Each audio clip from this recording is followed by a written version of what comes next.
دیگر سلام صلی اللہ محمد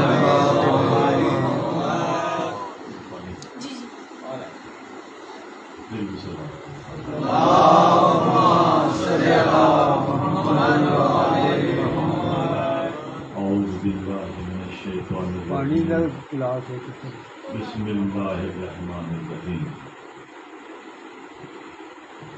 الحمد للہ رب العالمین والعاقبۃ للمتقین الصلاۃ والسلام علی اشرف الانبیاء والمرسلین وآلہ الطیبین الطاہرین المعصومین المظلومین الشاکرین صلوات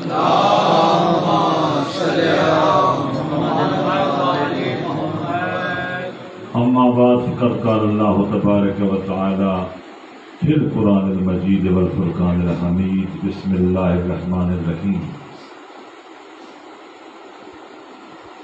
ان اللہ وملائکتہ یصلون علی النبی یا ایھا الذین آمنوا صلوا علیہ وسلموا تسلیما اللہم صلی علی محمد بڑی مہربانی دوستوں نوجوان ساتھیوں مولا آپ کو سلامت رکھے آپ کو بھی سلام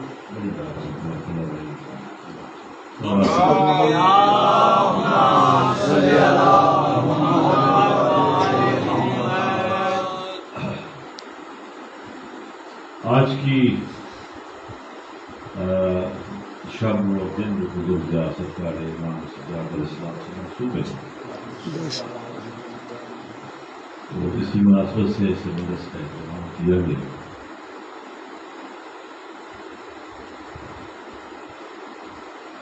اللہ اور اللہ کے دین تو جتنے بھی انبیاء اللہ نے دنیا میں بھیجے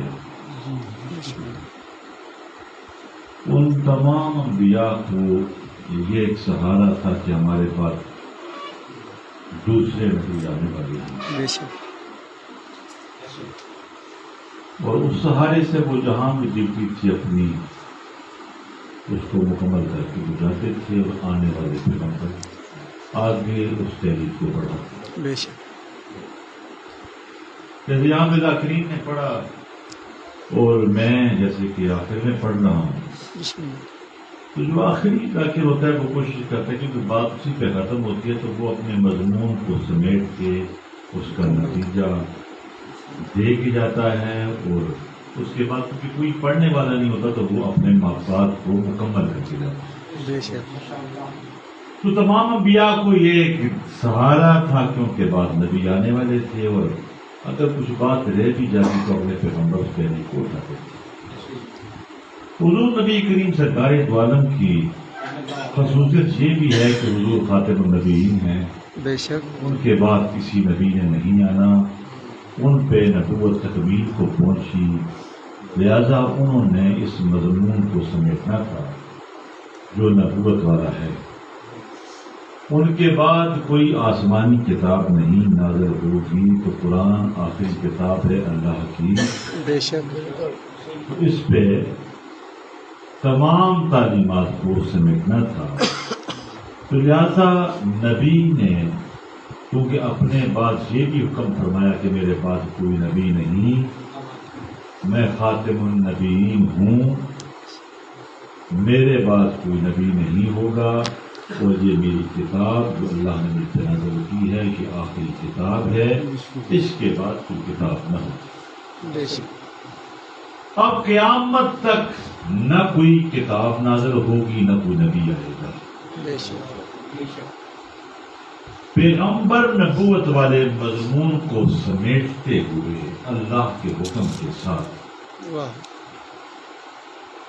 ٹھیک ہے اللہ کے حکم کے ساتھ اس بات کا اقرار کر رہے ہیں خبیر پہ کہ میرے بعد نبی کوئی نہ آئے گا اور نبوت کا اختتام مجھ پر ہوا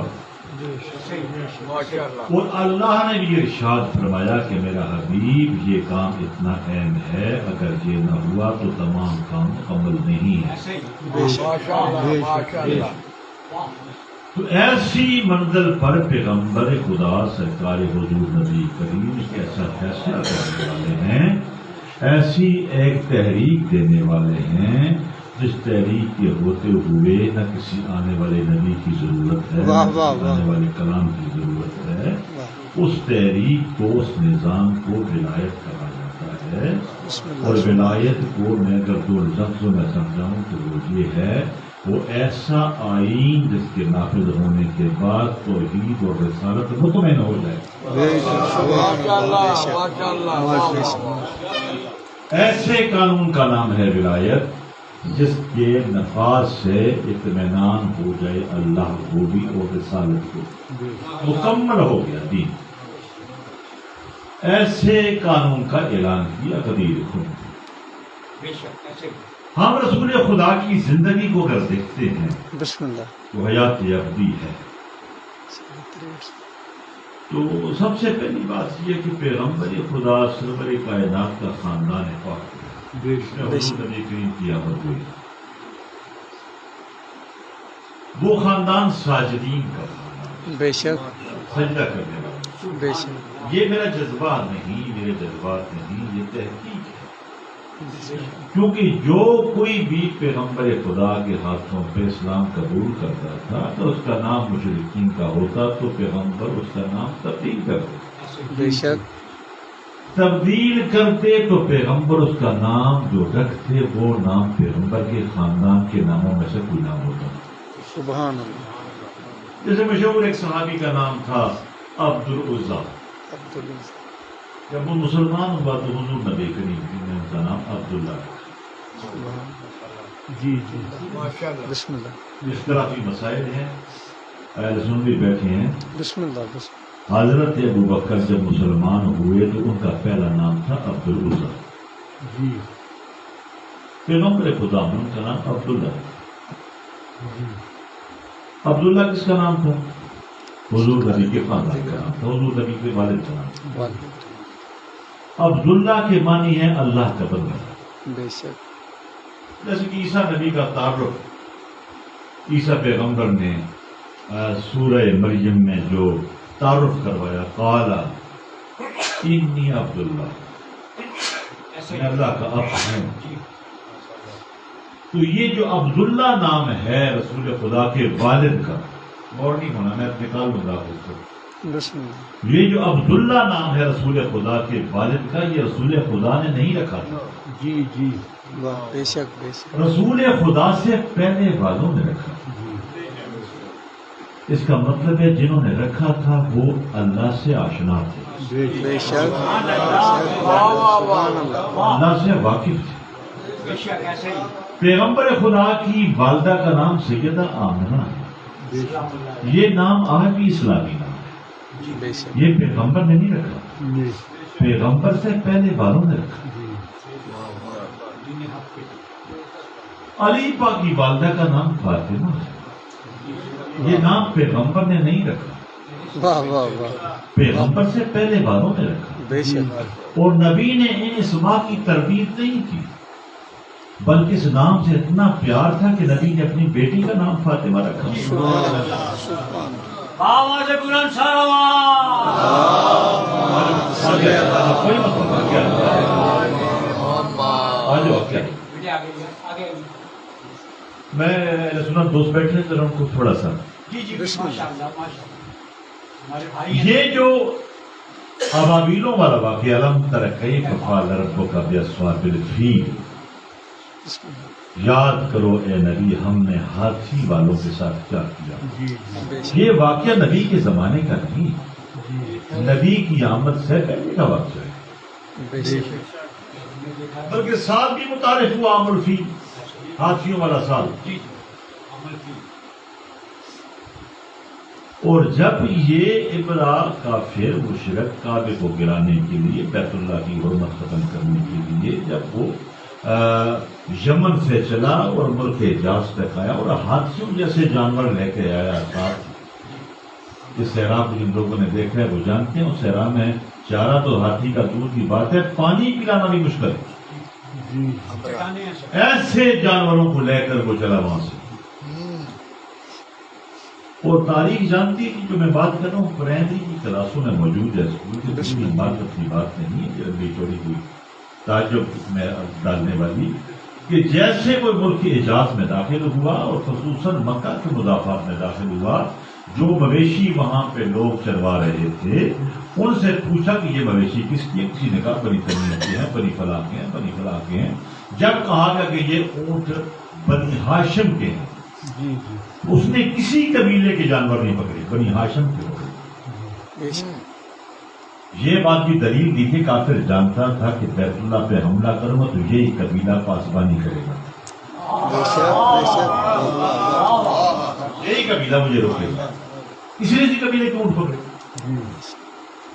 اونٹ پکڑے اور نوکروں نے آ کے اپنے مالک کو عبد المطلب کو حضور نبی کریم کے دادا کو آ کے خبر دی۔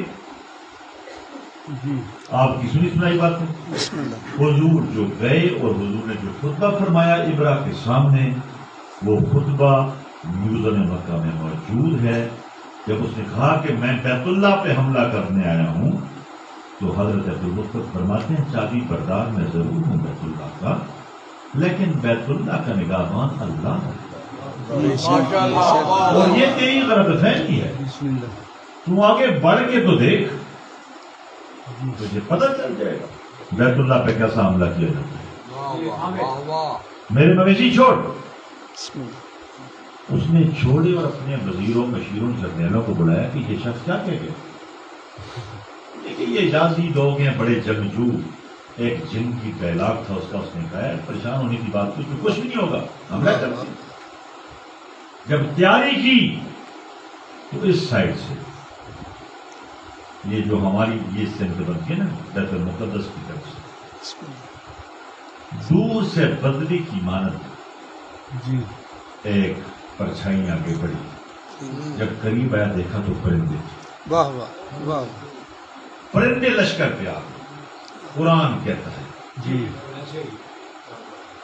ارسل ان کے اوپر نازل ہوئی طیرن آبابیل، پرندے جن کا ابابیل نام ہے، ترمیہم بحجارہ من سجیل، انہوں نے کنکریاں اٹھائی تھی جو ان کی چونچوں میں تھی، ان کے پنجوں میں تھی، اور قرآن کریم نے جہاں سے انہیں کنکر اٹھائی تھی اس مقام کا ذکر کیا، من سجیل، سجیل سے اٹھا، سجیل سے اٹھا۔ صحابہ کرام رضوان اللہ نے یا رسول اللہ، ہم نے مشرق مغرب شمال جنوب سب دیکھا، یہ سجیل کہاں ہے؟ حضور نے فرمایا صحابہ سجیل دنیا میں نہیں، یہ جہنم کی ساتویں طے کرنا، جہاں پہ جہنم کا ایندھن ہے۔ یہ تعجب اور زیادہ ہو کہ یا رسول اللہ، وہ نازک پرندہ جہنم میں گئے یا یہ کنکریاں پا رہے ہیں؟ پیغمبر نے فرمایا آیت کو تم نے پوری غور سے نہیں پڑھا، پرندوں نے سجیل سے اٹھائی لے کے آئے، جہنم کے موسم نے، جہنم کی تلخیوں نے ان نازک پرندوں پر کوئی اثر انداز نہیں ہوئی۔ پیغمبر مہربان نے فرمایا میرے صحابہ سنو، عذاب کا تعلق عقیدے کے ساتھ ہے۔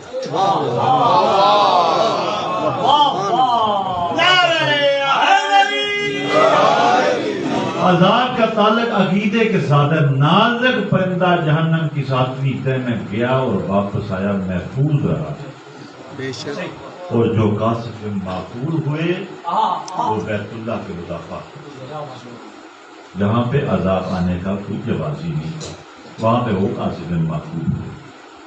یہ پیغمبر کا خاندان ہے، ورنہ اسی بیت اللہ پہ لوگوں نے منجنیکوں سے آگے پھینکی، پتھر مارے، حجر اسود میں جو لکیر پڑی یہ مسلمانوں نے خود ڈالی، بیت اللہ کی دیواریں گرائیں، غلاف کعبہ کو آگ لگی، ابابیلیں پھر نہیں ہوئی۔ پتہ چلا ابابیلیں بلانے کے لیے عبد المطلب سے تاریخ، یہ حضور نبی کا وہ خاندان ہے جس خاندان میں حضور نبی کی آمد ہوئی۔ بے شک یہ وہ پاک و پاکیزہ لوگ ہیں. اور جو مسلمان ہوتا تھا اس خاندان کے اسماء گرامی میں سے ان کا نام رکھا جاتا تھا کہ پکا پتہ چل جائے.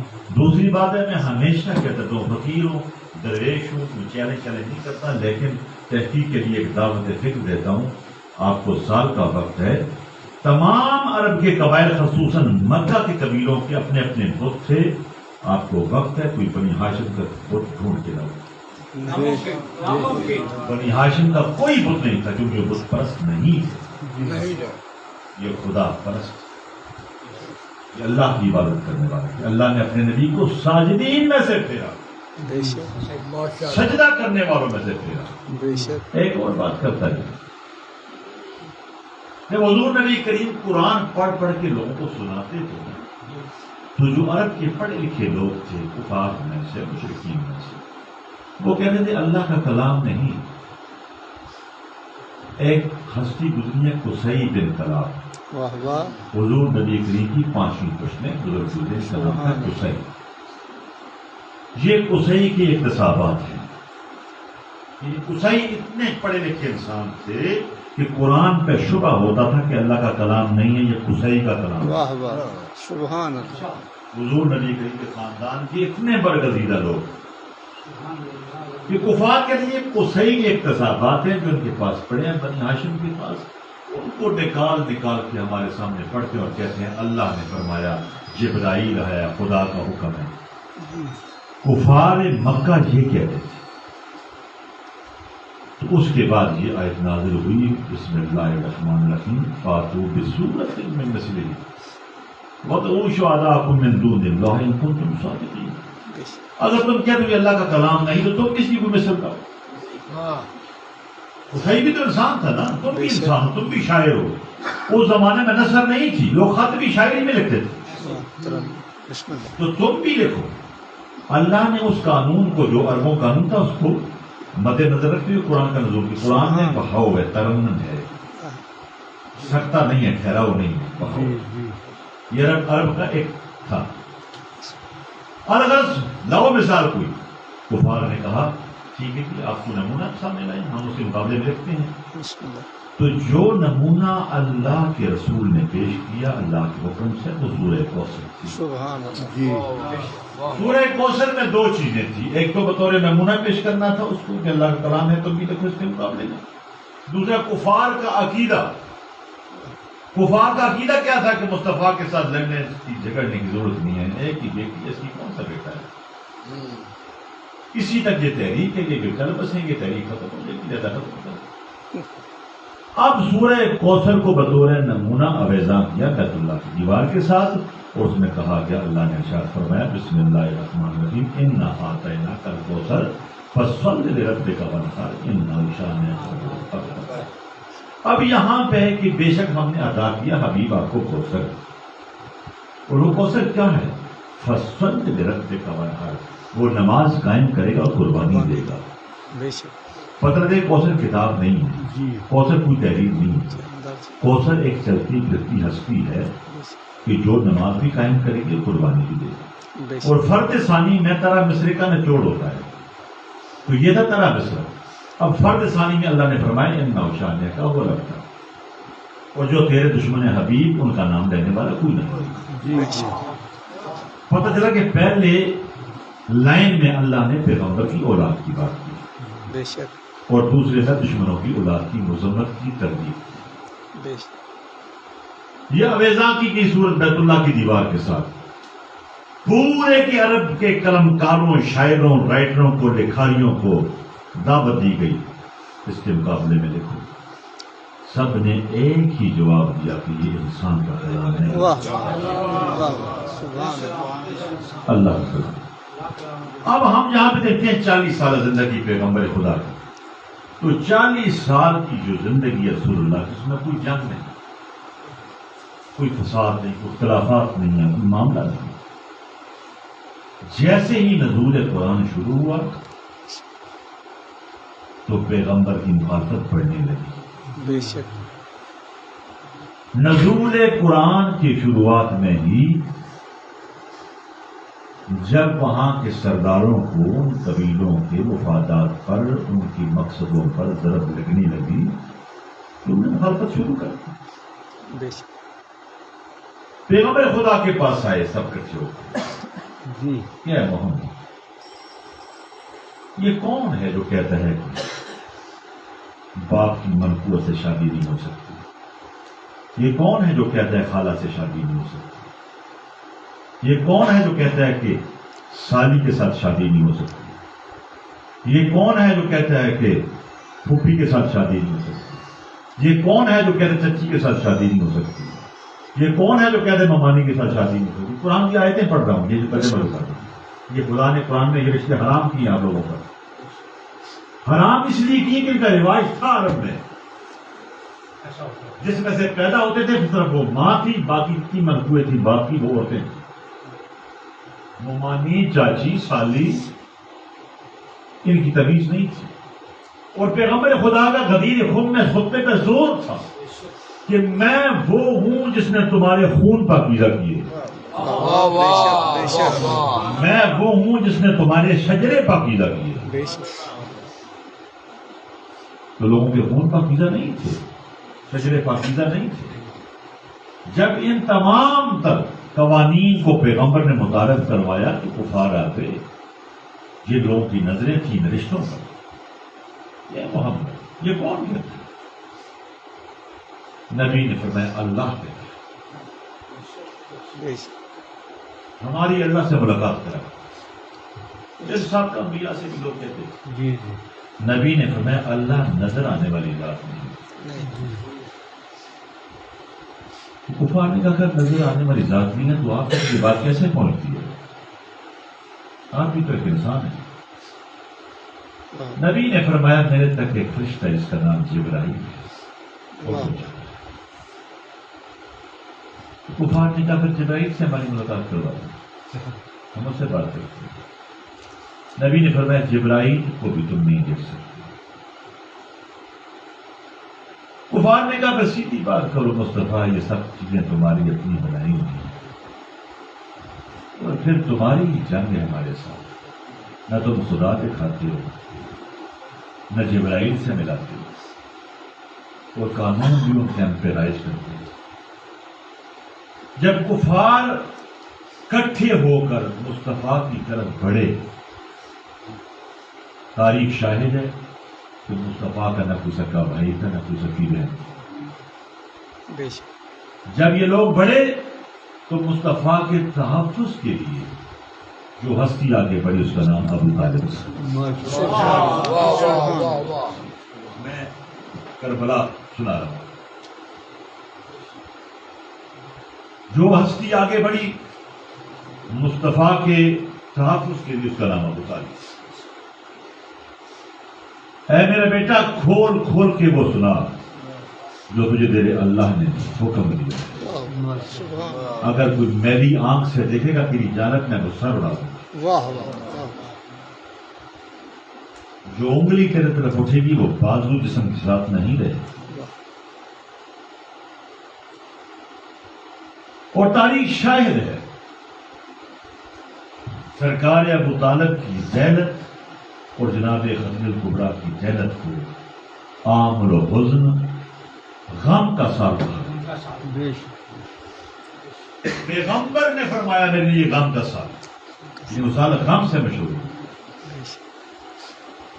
ابو طالب کے گھر میں دعوت اور تمام قریشوں کو بلایا گیا. ٹھیک ہے، دعوت ذل شیرہ سے کہا جاتا ہے. لنگر ابو طالب کا، کھانا ابو طالب کا، گھر ابو طالب کا، بلا کر مبلغ محمد مصطفیٰ گھر اور صف جو بچھی ہوئی تھی وہاں پر مجلس کے لیے وہ ابو طالب کی. لنگر ابو طالب کا، خطیب جناب مصطفیٰ. یار کمال ہے. مجھے مسلمان کی سمجھ نہیں آئی کہ ابو طالب نے کلمہ نہیں پڑھا اور پھر قائنے کے پیغمبر کا نکاح پڑھا. کمال ہے، نکاح پڑھا اور کلمہ نہیں پڑھا. نکاح کس کا پڑھا؟ امام الانبیاء کا. یہ کربلا کیا ہے؟ یہ وہ مصطفیٰ کو تحفظ دینے کا نتیجہ ہے. بہت بڑی بات ہے. تو کھڑے ہو گئے اور تاریخ اٹھا کے دیکھیں، جو لوگ بدر، احد، خندق، فتح مکہ تک جتنی جنگیں مصطفیٰ کے خلاف جو لوگ لڑے تھے، وہ تمام لوگ فتح مکہ کے بعد رفتہ رفتہ شام چلے گئے. آپ کو ان تمام کی قبریں شام میں ملیں گی. میں نام نہیں لینا چاہتا، لیکن جو لڑے تھے پیغمبر خدا کے مقابلے میں، بدر، احد، خندق، وہ تمام شام میں، اب بھی شام میں تھا، شام میں وہ لوگ اکٹھے ہو. اچھا، یہ جنگ جو شروع ہوئی مصطفیٰ کے ساتھ، یہ 40 سال کے بعد شروع ہوئی. کمال ہے، پھر کمال رائٹر گزرے ہیں لکھنے والے بھی، جو نے سیرت مصطفیٰ لکھا، انہوں نے سیرت کو صرف 23 سال کا مشتمل رکھا. 40 سالہ سیرت کو نکالی دی، کیونکہ مصطفیٰ کی سیرت کی 23 سال. ٹوٹل حیات اپنی رسول اللہ کی ہے 63 سال. 63 سال میں سے 40 سال نکال دی. حالانکہ یہ 40 سال نکالنے کا جواز میں ڈھونڈتا رہا ہوں کیا. اللہ فرماتا ہے کہ میرا حبیب مجھے تیری ساری زندگی کی قسم، بے شک یعنی مصطفیٰ کی پوری زندگی قسم خدا نے قرآن میں اٹھائی. جب قوم لوط کا ذکر کیا، اللہ نے فرمایا مصطفیٰ مجھے تیری ساری زندگی کی قسم، بے شک لوط کی قوم کے لوگ بہت گندے تھے. تو اللہ نے قسم اٹھائی مصطفیٰ کی پوری زندگی. نبی کے سامنے جاہل اور پڑھے لکھے لوگ آئے. یہود اور نصارہ پڑھے لکھے تھے، مشرکین جاہل. جاہلوں کا ہمیشہ مزاج ہے یہ کرامتیں اور معجزے مانگتے ہیں، پڑھے لکھے لوگ دلیل مانگتے ہیں. پڑھے لکھے لوگوں نے جو دلیل مانگی، مشرکوں نے کیا مانگا؟ یہ میری مٹھی میں کیا ہے، یہ چاند دو ٹوکری ہو جائے، یہ فلاں چیز ایسی ہو جائے. یہ مشرکوں کی یہ جہالت کی سوچ ہے. معجزے مانگنے، کرامتیں مانگنے. پڑھے لکھے لوگوں کی کیا سوچ ہے؟ دلیلیں مانگی. دلیل مانگی مصطفیٰ سے پڑھے لکھے لوگوں نے، یہودیوں نے، نصارہ نے. کیا آپ اب یہ تعلیم متعارف کروائیں ہیں قرآن کی؟ مصطفیٰ ہمارے سامنے رہے. نبی نے جو خدا کی وحدانیت اور اپنی نبوت کے لیے بطور دلیل پیش کی یہ چیز، وہ مصطفیٰ کی زندگی تھی. نبی نے فرمایا میرے بچپن سے لے کے آج تک میری زندگی میں کوئی عیب ہے تو دکھاؤ. اس تعلیم کے منافی جو تعلیم میں آپ کو متعارف کروا رہا ہوں، اس کے منافی کوئی میری زندگی کا کوئی فعل ہے تو بتاؤ. اگر تاریخ میں لکھا ہے کہ رسول خدا کی 2 بیٹیاں ابو لہب کے 2 بیٹوں کے گھروں میں تھیں، اگر ایسے ہوتا تو وہ یہود و نصارہ نہ کہتے مصطفیٰ سے کہ یا محمد، آج تم کہتے ہو کہ مومن لڑکی مشرک کی بیوی نہیں ہو سکتی، تم نے تو 10 سال پہلے ابو لہب کو اپنی بیٹیاں دے دی. کیا میں سمجھا نہیں سکتا؟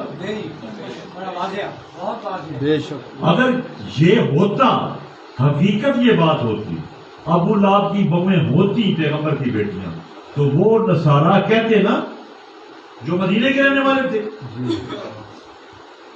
کہ آج تو آپ کا قرآن کہہ رہا ہے کہ کسی مومنہ بچی کی شادی کسی مشرک سے نہیں ہو سکتی. تو کل کہاں تھا آپ کا خدا اور آپ کا قرآن؟ کل کیوں آپ نے اپنی بیٹیاں نہیں بلا؟ لیکن ایسا نہیں. تاریخ لکھی ہے انسانوں نے، قرآن اللہ کا کلام ہے. بے شک بے شک تاریخ قرآن سے ٹکرائے تو تاریخ جھوٹ ہے، قرآن سچ ہے. بے شک واقعی قرآن نے مصطفیٰ کی پوری زندگی قسم اٹھائی. لیکن میں حیران رہا تاریخ میں کہ 40 سالہ زندگی مصطفیٰ کی کیوں نکالی گئی سیرت سے. آخر مجھے ایک جواب ملا بسم اللہ کہ 40 سالہ زندگی میں علی کے ماں باپ کا ذکر تھا. مصطفیٰ کی 40 سالہ زندگی میں ابو طالب اور فاطمہ بنت اسد کا ذکر تھا. بے شک مسلمانوں نے کہا یہ ذکر تو نہیں کر سکتا، 40 سال ہی نکالا. بڑے سیانے سے 23 سالہ سیرت مصطفیٰ کی، اس کو لکھا انہوں نے. لیکن اس 23 سالہ میں جو جنگیں ہوئیں وہ کن لوگوں سے جو اللہ کے دشمن تھے.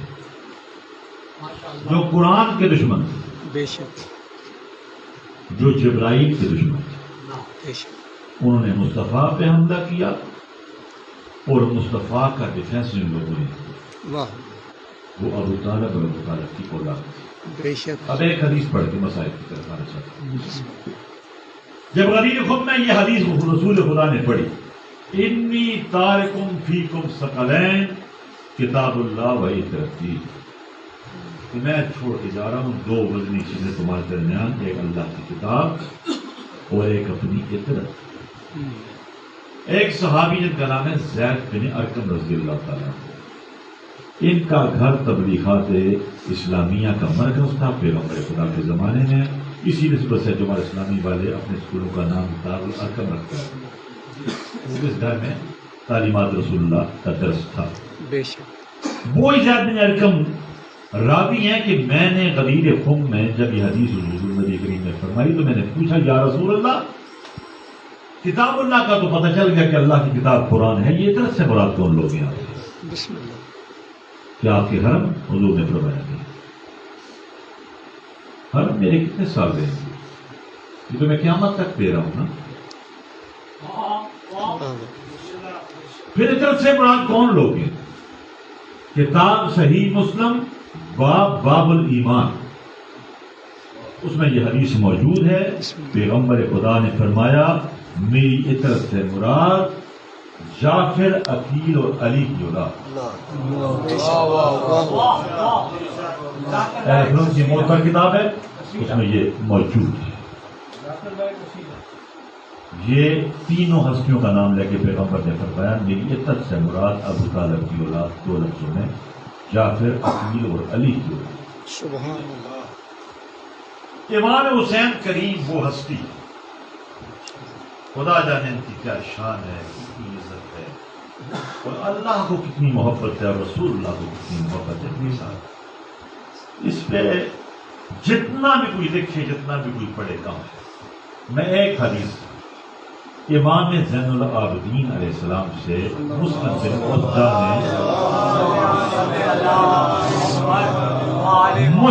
بن عوفجہ نے 9 محرم کی رات ایک سوال کیا۔ امام ابن امام سرکار علی ابن حسین زین العابدین امام حسین کے بیٹے مولا علی کے پوتے، اہل سنت کے لیے تعارف پیش کر رہا ہوں، امام زین العابدین امام حسین کے بڑے بیٹے ہیں اور مولا علی کے پوتے ہیں۔ اس امام سے ایک صحابی امیر المومنین مسلم بن اوسجا، بہت باعزت شخصیت ہے، بڑی باوقار شخصیت ہے شہدائے کربلا میں، مولا امام حسین نے ہمیشہ ان کو چرچا کہہ کے پکارا، کیونکہ حضور امیر المومنین کے ساتھ کئی عزموں میں شریک رہے اور حضور امیر المومنین علیہ السلام کے صحابی تھے۔ مسلم بن اوسجا، مسلم بن اوسجا اور حبیب بن مذاہب نے سوال کیا مولا آپ کی دادی کا ایک لقب ہے ام ابیہا، ایک کونیت ہے سیدہ کی ام ابیہا۔ ہم تو عرب ہیں، ہم جانتے ہیں ام ابیہا کا مطلب ہے کہ باپ کی بھی ماں، لیکن حضور نبی کریم سرکار دو عالم محمد مصطفیٰ صلی اللہ علیہ وسلم کی فکر میں، رسول اللہ کی سوچ میں اس کونیت کے معنی کیا تھے؟ ہماری سوچ نہیں، مصطفیٰ کی سوچ کیا تھی؟ امام نے فرمایا یہ جو جملہ آپ نے کہا ام ابیہا، یہ میری دادی کی کونیت نہیں، یہ پیغمبر کی حسرت تھی۔ خدا کرے یہ جملہ پسند ہے، میرے جتنی بھی معلومات اس میں سے بڑا فضیلت کا جملہ پوری۔ امام نے فرمایا یہ میری دادی کی کونیت نہیں، لقب نہیں، یہ اللہ کے نبی کی حسرت تھی، کاش میں بھی حسین ہوتا، میری ماں بھی زہرا ہوتی۔ جناب سیدہ کیا منظر ہے، اور امام حسین کی کیا منظر، پیغمبر کی حسرت تھی، خواہش تھی کہ میں بھی حسین ہوتا یا میری ماں زہرا ہوتی۔ پتہ نہیں حسین کی چرچ امام حسین علیہ السلام انہی لوگوں کے سامنے آ گئے کاٹھی تھی کو جو لوگ بدر احد خندق میں پیغمبر خدا سے لڑے تھے. بے شک کوئی کبھی کوئی لمبی چوڑی کی گنجلدار بات نہیں. امیر حمزہ کی جو قاتلہ تھی جس نے امیر حمزہ کا کلیجہ چاک کیا تھا, جس نے کلیجہ چبایا تھا, اسی عورت کا پوتا تھا جس نے امام حسین کو قتل کروایا, قتل کیا. جی دادا کی قاتلہ دادی تھی اور پوتے کا قاتل اسی قاتل کا پوتا تھا. سمجھ گئے جی؟ کوئی اب درمیان میں دیکھو جس خاتون نے کلیجہ چبایا رسول خدا کی چچا, اس کے بیٹے اگر مسلمان ہو گئے تو کتنے مسلمان ہو گئے ہوگے آپ کو سمجھ سکتے. 70 کے قریب جنگیں وہ علی علیہ السلام کے ساتھ لڑے. ہمارا کہنے کا مقصد صرف یہ ہے, مسلمانوں کو دعوت فکر جو دیتے ہیں وہ یہ ہے کہ تم لوگ پیغمبر خدا کا کلمہ پڑھنے والے ہو. کہیں یہ نہ ہو کہ مشرکین اور کفار کی پیروی کر کے جہنم چلے جاؤ. بے شک بھائی یہ لوگ مسلمان نہیں ہوئے تھے. ہم نے کبھی امیر حمزہ کا ماتم نہیں کیا, ہم نے کبھی تابوت برآمد نہیں کیا, بے ہم شک نے کبھی ان کا گھوڑا ان کی یاد میں برآمد نہیں کیا. بے شک کیوں نہیں برآمد کیا؟ اس لیے کہ امیر حمزہ کو انہوں نے کافر ہو کے کافر ہوتے ہوئے شہید کیا. بے شک یعنی کفر اسلام کی جنگ تھی. یہاں پہ جو دھوکہ دیا ہے یہ دیا کہ مسلمانی کا لبادہ اوڑھ کر نواسہ رسول کو شہید کیا. ہوئے ہوئے ہم یہ جو ماتم ہے, یہ جو گریہ اس لیے کر رہے ہیں کہ اس پردے کو چاک کیا جائے یا کیا لوگ مسلمان نہیں تھے. جی ان کا وہی دین تھا جو بدر و خود میں نبی کے سامنے تھا. بے شک خدا کے لیے مسجدوں میں ان کے نام نہ لو, ان کو اپنے پیشوا مت بناؤ. یہ مشرک کے مشرک ہی تھے, ورنہ اپنے نبی کے نواسے. ہوئے ہوئے نجران کی عیسائی بسم اللہ ایسے اگر لمبے جائیں تو بہت لمبا سفر بنتا ہے. رب الشمس یہ ہلا میں مسجد ہے جہاں پہ حضور امیر المومنین نے سورج کو واپس کر کے نماز لاتا ہے. لیکن کربلا سے قصیدہ گھوڑوں پہ آئے نا تو 8 میل بنتے ہیں. جب کربلا میں شہادتیں ہو گئی اور شہداء کے لاشیں پڑے تھے, نجران کے کچھ علماء جو تھے وہ ہلا مسجد رب الشمس کے پاس, وہاں پہ شور تھا, لوگ بھاگ رہے تھے, گھوڑے دوڑ رہے تھے, کوئی لوگ واپس آ رہے تھے. کیا ہوا؟ کچھ لوگ مارے گئے, بڑے برگزیدہ لوگ مارے گئے. کچھ رو رہے ہیں, کچھ خوش ہیں. عجیب سی کیفیت ہے مسلمانوں. انہوں نے ایک عالم کو گھوڑا دے کے بھیجا کہ جا کے دیکھ کے یہ 8 میل تو ہے صاحب نیروا, کیا حالات. جب وہ گھوڑے سوار واپس آیا نا, اس کے سر میں خاک تھی, سر میں خاک تھی اور آہ بکا کرتا. اس نے کہا لاشیں میں نے دیکھی ہیں دنیا میں بڑی بڑی, لیکن جیسے یہ لاشیں دیکھی ہیں ایسی کوئی لاش میں نہیں دیکھی. ایک گوشت کا ڈھیر تھا اور اس کے علاوہ کچھ لاشیں پڑی ہوئی. لاشوں کی حالت کیا تھی اس نے بیان جو کی, گھوڑوں کے ٹاپوں سے روندی ہوئی اور تیر مارنے اور پھر تیر نکالنا اور پھر تیر مارنا اور پھر تیر نکالنا. اس طرح سے کئی جگہ سے ہڈیاں جو تھیں وہ گوشت کے بغیر تھی. میں نے ایک لاش کو مخاطب کر کے پوچھا, وہ عالم کہتے ہیں تو نبی ہے یا نبی کا بیٹا ہے؟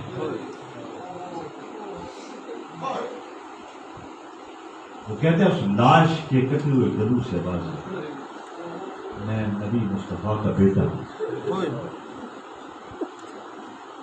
وہ عالم کہتے ہیں کہ میں نے پوچھا مصطفیٰ کے 2 بیٹے تھے, ابنا انا و ابناکم, قرآن کی روح سے، اور ہم گئے تھے موبائل لینے، ایک انگلی کے ساتھ ایک جھولی میں تھا، دونوں میں سے کون سے ہو؟ اور ان کہتے ہیں مصطفیٰ کے نوازے کے گلے سے آوازیں جھولی والا میں، مصطفیٰ کی گود میں تھا میں وہ بتا آپ کی حضور سید شہداء کی فضیلتیں مصائب کے دوران بھی انسان دیکھے حیران ہے۔ حضرت سید شہداء نے پوری جنگ میں، ہاں جناب شہزادہ بن قاسم کے علاوہ کسی شہید کا سر امام حسین کے ہوتے ہوئے قلم نہیں ہوا۔ 2 سروں کی روایت ملتی ہے، ایک وہاں کلبی کی جس کو پھینکا گیا لشکر امام حسین کی طرف، اور اس کی ماں نے اٹھا کے دوبارہ پھینکا کہ جو ہم صدقہ کر دیتے ہیں واپس نہیں یہ روایت ہے ایک شہزادہ بن قاسم۔ باقی ہر مقتول پہ جیسے وہ زین سے اترا امام حسین تک پہنچا، اس کے لیے امام حسین نے جنگ لڑی، جنگ لڑ کی اور وہ لاش چھینی، لاشوں کو جلا دی۔ تاریخ میں لکھتے ہیں کہ جو لاشیں امام حسین السلام نہیں لا سکے نہ کہنا، تھوڑا سا مسئلہ ہے کیونکہ یہ بڑی غربت کی کہانی ہے۔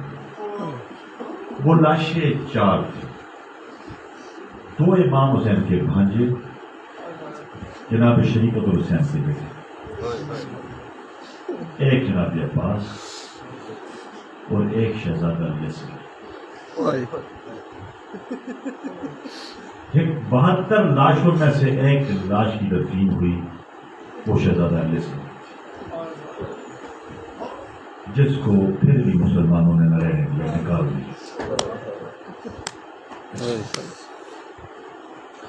یہاں پہ جناب مولا عباس کا بھی آپ کو پتا ہے کہ وہ درخواست ہی کرتے رہے کہ مجھے مولا خیمے میں لے کے،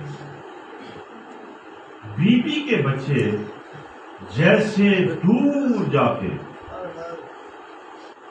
زمین تفت و تیفت کہتے ہیں کربلا کے پورے صحرا، عراقی لوگ شہدائے کربلا کو شہدائے تفت بھی کہتے ہیں،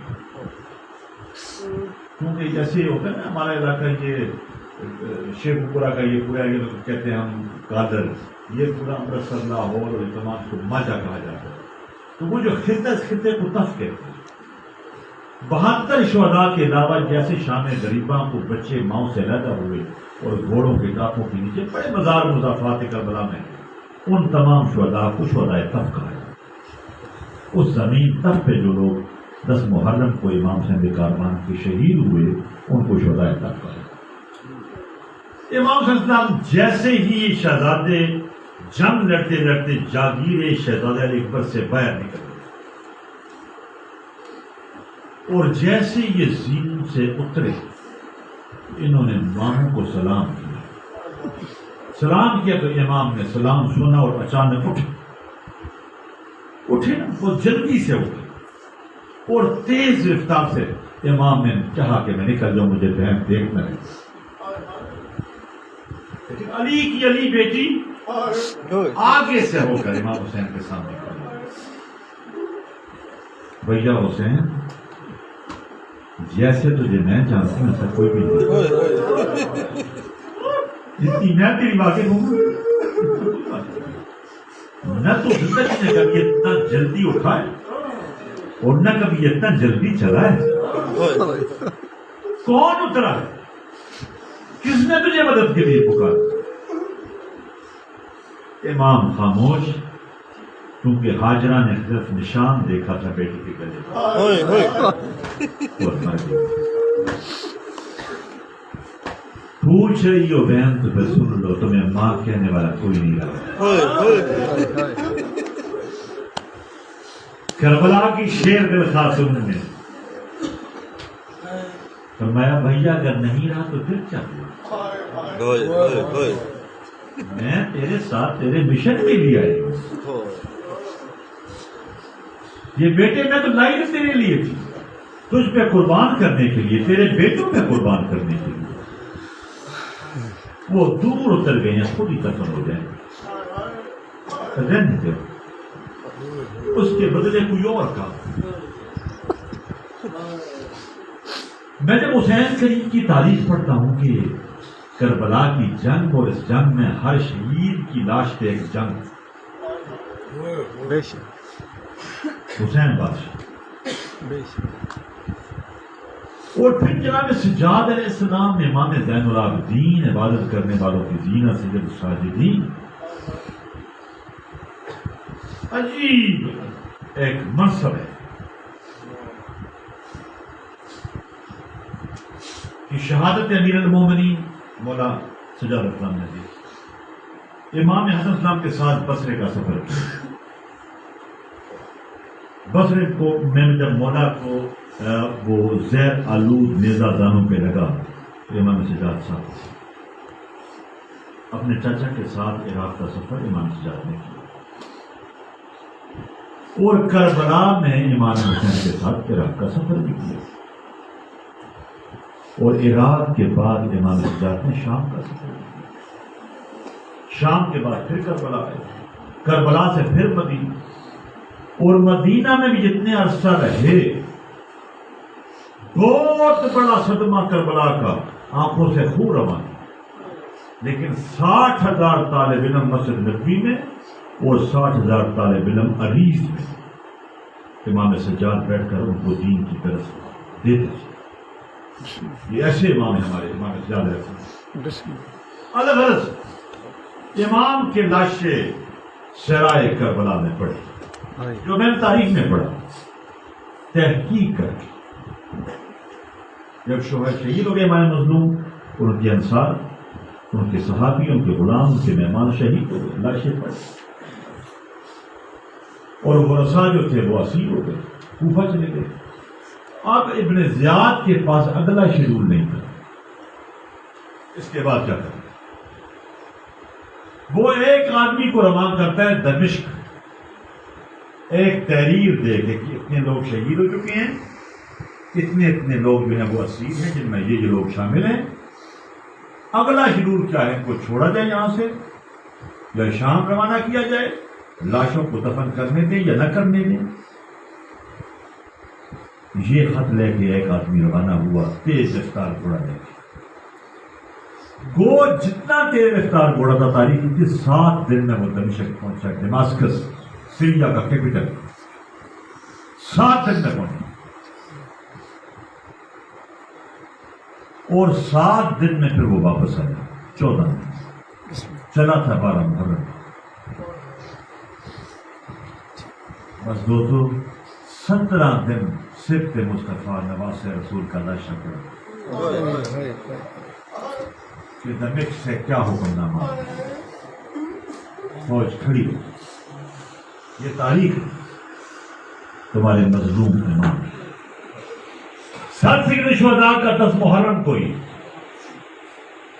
جیسے ہی ان لوگوں نے جدا کیا مکان سے، تو یہ اسی شام کو لے کر کوفہ چل گئے۔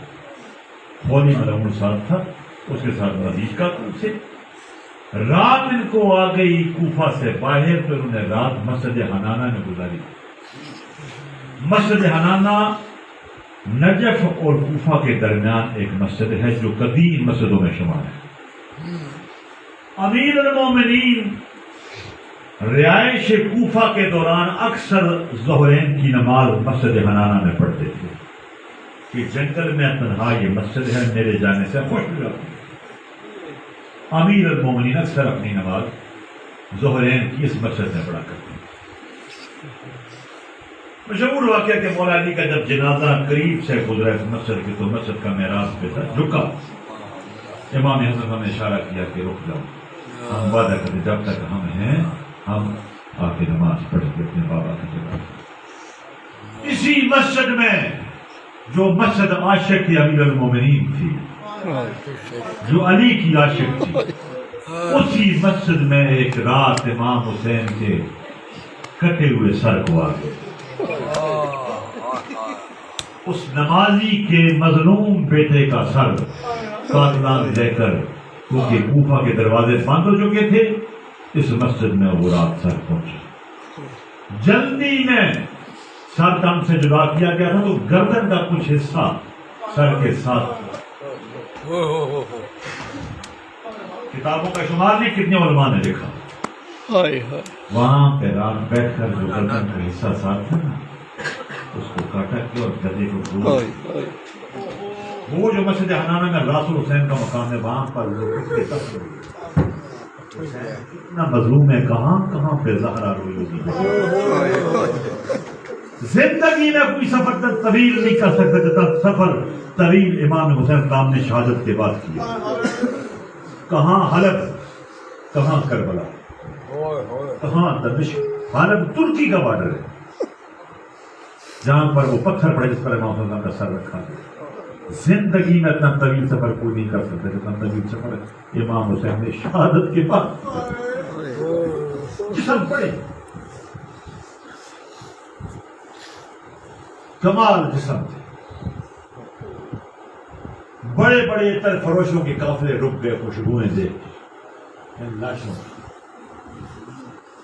لیکن حیا نہ آیا کلمہ بول ایک عیسائی عورت جو گزرتی تھی ان لاشوں میں سے پانی بھرنے کے لیے ایک دن پانی کا برتن رکھا گھر میں اپنے پادری کے پاس آئی اس عورت نے کہا پادری عیسیٰ کی شکل چاہتے تھے کوئی لاوارث لاشا ہو اس کے ساتھ کیا سلوک کیا جائے پادری نے کہا عیسیٰ کی شریعت کہتی ہے اگر کوئی لاوارث لاشا ہے اس کو کفن پہنا کے دفنا دینا چاہیے اس نے کہا اگر یہ گنجائش ہے تو پھر یہ جو ٹیلے کے ساتھ یہ ریت کے ٹیلے کے ساتھ جو لاشا پڑا اسے دفنا کیوں نہیں دیتے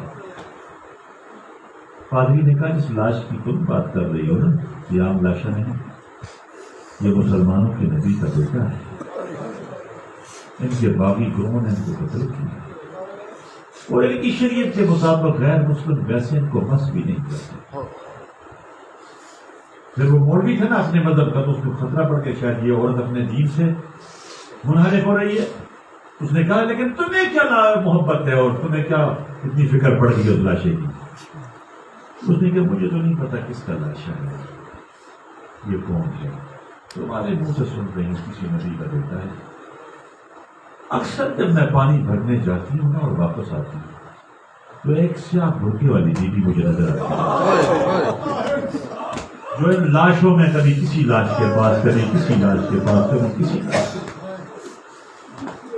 پادری آج وہ بیوی میرے رستے پہ کھڑی ہو گئی اور مجھے روک کے اس بیوی نے کہا کہ تم عیسائیوں کا پہلے بھی مجھ پہ احسان ہے ایک احسان اور کر دو میرے بیٹے کو دفنا اور اس بیوی کا پیغام میں نے تمہیں پہنچا پادری رویا اس نے کہا میں نے نجران کے علماء سے سنی اس بیوی کی کہانی موجز نما پیغمبر کی بیٹی تھی اس کا دنیا سے منفرد بیٹا بڑے ظلم سے مارا گیا اس بیوی کی وہ ضرور آئی ہوگی اگر اس بیوی کا حکم ہے تو پھر میں دفنا تاریخ میں ملتا ہے کہ وہ سامان اکٹھا کرنے لگا قبیلہ پریسد کی عورتوں نے اپنے مردوں کو تانے دیے کیا وہ دکھاؤ گے روز قیامت مصطفیٰ کو امام الانبیاء کو اگر عیسائیوں نے نبی کے بیٹے کو دفن کر دیا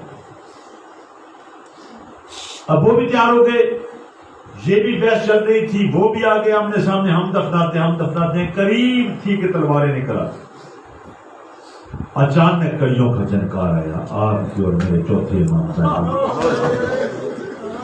مولا نے فرمایا تم لڑو مت ان لاوارث لاشوں کا وارث ہے مسلمان تو ساتھ ہو گئے عیسائیوں نے عرض کی مولا آپ کی دادی کا حکم ہے اسکار خیر میں ہمیں بھی شامل کیا جائے امام نے فرمایا اگر اسلام قبول کر لیں گے تو مجھے انکار نہ ہو تاریخ لکھتی ہے کہ ان لوگوں نے امام کے ہاتھ پر اسلام قبول کیا اور چل پڑے اب دیکھتے ہیں کربلا میں پہلی قبر کس کی بنی کہ امام سجاد اسلام چلے نا مقتل گاہ سے گزر کر اپنے باپ کے لاشے کے پاس سے گزرے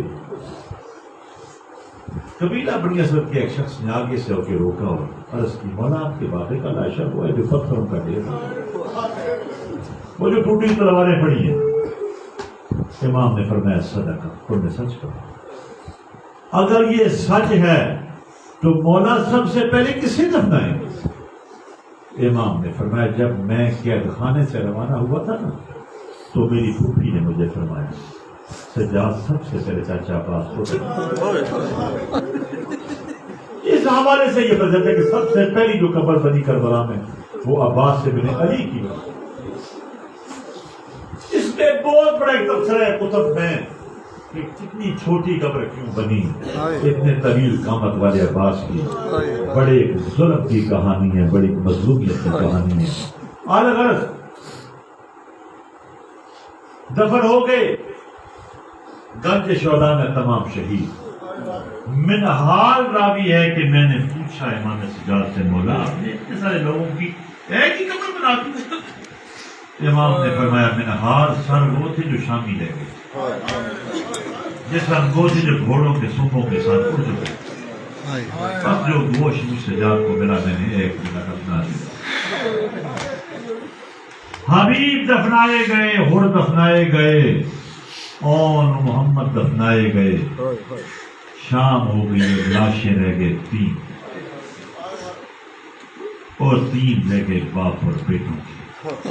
ایک امام حسین اسلام تھا، ایک جناب علی اصغر تھا، ایک جناب علی اکبر تھا۔ سارے بریدہ لاشیں قدموں کی طرف بیٹھ کے نامے امام سجاد نے پوچھا بابا کتنی قبریں بنا؟ مولا کے کٹے ہوئے گلے سے آوازی سجاد تھک گئی، ایک ہی قبر بنا اور ہم تینوں کو ایک ہی قبر بنا۔ اس لیے امام حسین کے شش کونی ذریعہ قبلے کی طرف ہے جناب اکبر، امام حسین کا رخ اکبر کی طرف ہے قبلے کی۔ جب لاشا جوڑا گیا میں مظلوم کا جناب سجاد نے پوچھا قبیلہ بنی اسد کے ایک شخص سے کہ کیا تم متفق ہو کہ یہ لاشا مکفن ہے جو میں نے اکٹھا کیا ہے؟ تو اس نے عرض کی مولا آپ کے بابا کے سینے پہ گوشت نہیں تھا، وہ بڑی اچھاتی نہیں تھی، اس سینے پہ گوشت کچھ زیادہ نہیں ہے۔ امام رونے لگے اور فرمایا تم نے سچ کہا، یہ میرے بابا کے جسم نہیں، میرے 6 ماہ کا بھائی ہے، یہ میرے بابا کے سینے پہ۔ میں جب سب سے پہلے کیا تھا زیارت سے امام صاحب کو 1991 میں، تو میں نے ایک خدام سے پوچھا تھا یہ پاؤں کی طرف چھوٹی علامت ہے ذرے کی، کیا شہزادہ علی اصغر پاؤں کی طرف دفن ہے؟ تو اس نے کہا لا ایسا نہیں، فی صدر الحسین، شہزادہ علی اصغر امام حسین کے سینے میں دفن ہے، سینے پہ دفن ہے، سر نہیں تھے ساتھ، سر شام ہے۔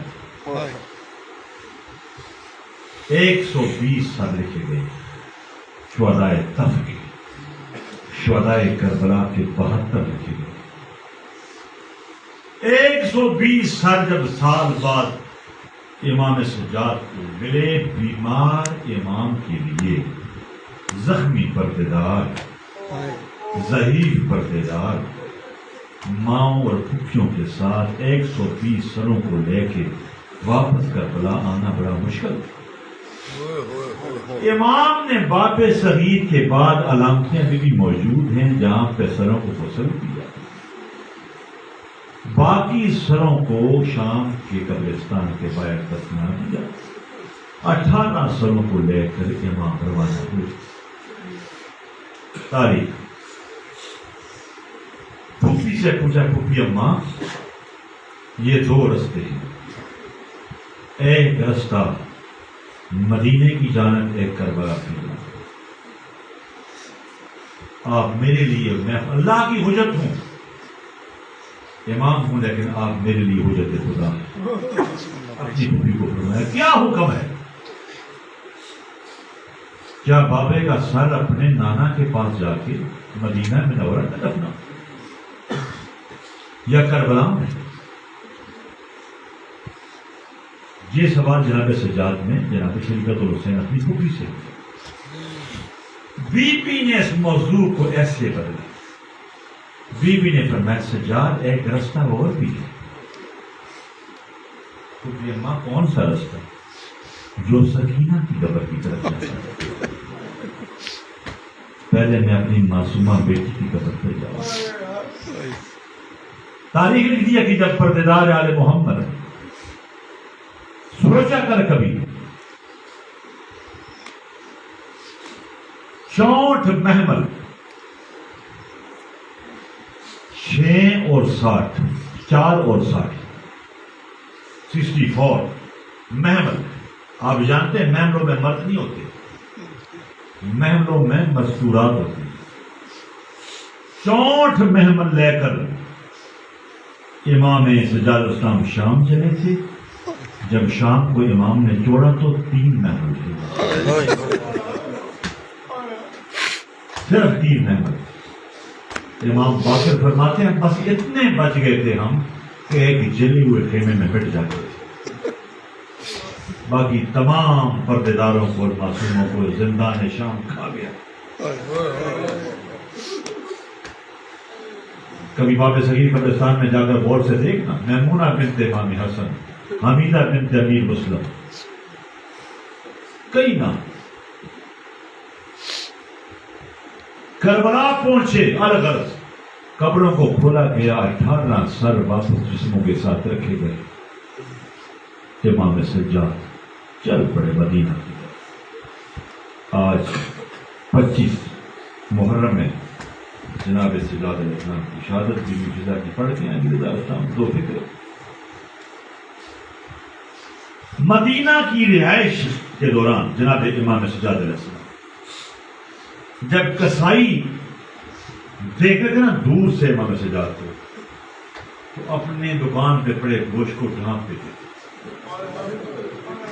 امام کی نظر جب گوشت پہ پڑتی تھی تو امام کی آنکھوں سے خون رواں ہو جاتا. قصاب ذبح نہیں کرتے تھے امام کے سامنے. امام جب گزرتے تھے تو وہ ناپتے تھے, کیونکہ ایک جملہ تھا, ایک جملہ. امام سجاد نے فرمایا تھا بار کوفہ کے سامنے کھڑے ہو کر اپنے چچا میر مسلم بن عقیل کو اویزہ دے کر امام نے فرمایا تھا السلام علیکم یا صاحب قرآن. کوفی نے پوچھا سجاد بیٹا کس سے مخاطب کر کے صاحب قرآن کہا؟ امام نے اشارہ فرمایا. کنار کہتے ہیں عربی میں اس کنڈے کو جس سے کسائی گوشت اویزہ کرتے ہیں. امیر مسلم کا سلام پڑھتے ہوئے امام سجاد نے جملہ استعمال فرمایا السلام علیکم یا صاحب قرآن. یہ وہ مظلوم کہانی ہے, شاید آپ سمجھے نہیں کہ جناب امیر مسلم کا لاشا ایسے ریزا نہیں دیکھ سکتے تھے گوشت کو. تاریخ میں ایک دن کوئی قصاب بکرا ذبح کر رہا تھا, بکرے کو لٹایا, ابھی چوری رکھی تھی کہ امام سامنے آ گئے, بکرا چھوڑ دیا. امام قریب آئے, امام نے فرمایا کیوں چھوڑا؟ تمہارا مال تھا, رزق حلال تھا, کیوں نہیں ذبح کیا؟ مولا کی طبیعت خراب ہو جاتی ہے. اس لیے میں مولا فرمایا آپ کو اللہ اجر دے, اللہ آپ کو اجر دے. لیکن تم نے پانی پلایا تھا اس کو, اس نے رزق مولا پلایا, تم نے چاہے بھی ڈالا تھا اس کو, ڈالا تھا. امام نے فرمایا جن کو میں روتا ہوں وہ کئی دنوں کی پیاسے, وہ کئی دنوں کے بھوکے, اس لیے میں روتا ہوں. امام نے ایک مسافر سے کہا, مدینے میں وہ رہا کہ اس کا ساتھی مر گیا, بڑا مطمئن بیٹھا تھا. امام نے فرمایا شخص تو مطمئن ہے نا کہ شہر رسول میں تیرا یہ دوست مر گیا, تمہیں کفن بھی ملے گا, تمہیں قبر بھی ملے گا, تیرے اس مردے کا جنازہ بھی ہوگا, اس کا سب اہتمام ہوگا. جن مسافروں کو میں روتا ہوں نہ ان کو کفن ملے, نہ ان کو قبریں ملے, نہ تو کوئی دفنانے آیا، نہ تو کسی نے جنازہ پڑھا. پیغمبر خدا نے مودت مانگی امت سے. کیا مودت؟ زہرا کے جنازے میں 7، امام حسن کے جنازے میں 15 لوگ، اور امام حسین کا کسی نے پڑھا ہی نہیں. یہ مودت تھی. خطہ پھر ایسے مظلوم امام جناب علی ابن حسین جو 40 سال آنکھوں سے خون روتے رہے، ایسے امام کو بھی زہر دیا گیا. جسم زہر آلودہ، تڑپ رہے امام. اپنے بیٹے کو مخاطب کیا، باکر بیٹا مجھے بستر سے اتار کے میں ریت پہ بٹھاتا ہوں. ایسا زدار کائنات میں کوئی نہیں ہو گیا جیسا امام سجاد. مجھے بستر سے اتار کے ریت پہ لٹا دو. مول بابا آپ کا بدن جسم زہر سرائیت کر چکا ہے، بہت نازک ہو چکا ہے. بابا نرم بستر کے علاوہ آپ کا بدن زمین کو برداشت نہ کر سکے گا. امام سجاد رو کے فرمانے لگے، بیٹا مجھے اتار دو زمین پر. میں نے اپنے بابا کو آخری وقت ریت اور مٹی پہ تڑپتے دیکھا. امام حسین اور پھر جناب سجاد نے کربلا کی طرف دیکھ کر ایک جملہ فرمایا، بابا حسین جیسے تجھے رونے کا حق تھا تیرا بیٹا ویسے رو نہیں سکا. خدا جانے حسین کو رونے کا کیا. مولا جملہ کا ثواب اپنی بارگاہ میں قبول فرمائے اور سرکار محمد کا اس خاندان کے تمام مرحومین کے درجات سے فرمائے. اور یہ پرسہ سرکار حجت دوران ولی زمانہ سرکار امام اصغر کی بارگاہ میں قبول فرمائے. مولا شہنشاہ حاضرین کی مرحومین کی مغفرت فرمائے، ہمارے دین کے گناہ معاف فرمائے. مولا بانیان کی توفیقات میں ولی اضافہ فرمائے. ہماری دعائیں بانیان تک میں مولا قبول و استجاب فرمائے. میرا مالک تجھے واسطہ جناب صاحب دین کا، امام زین اللہ دین کا، میرا مولا شہنشاہ حق کو، اس خاندان کو دکھوں سے، تکلیفوں سے، غموں سے محفوظ فرمائے. سرکار امام اسلام کے غم کا مولا شہنشاہ ان کو وسیع رزق عطا فرما. جو بھی بانیان ہیں، جو بھی تیرے مظلوم امام حسین کے ذکر میں مشغول ہیں، میرا بھائی اعجاز حسین کا بھی ساتھ بیٹھے ہیں، باقی جتنے بھی دوست بانیان ہیں، مولا ان کی توفیقات میں مزید اضافہ فرما، ان کی عشق میں برکت عطا فرما، ان کی ایمان میں برکت عطا فرما، کہ تیرے حسین کے ذکر کو عام کریں اور ان کو کبھی کسی کا محتاج نہ سمجھے. میری دعائیں حاضر قبول مستجاب فرما. الہی بحق کے بنی فاطمہ کبر کولی ایما کنی خاتمہ، اگر دعوت امرت کنی ور قبول منو رسولان آل رسول. اللہم صلی علی حسین.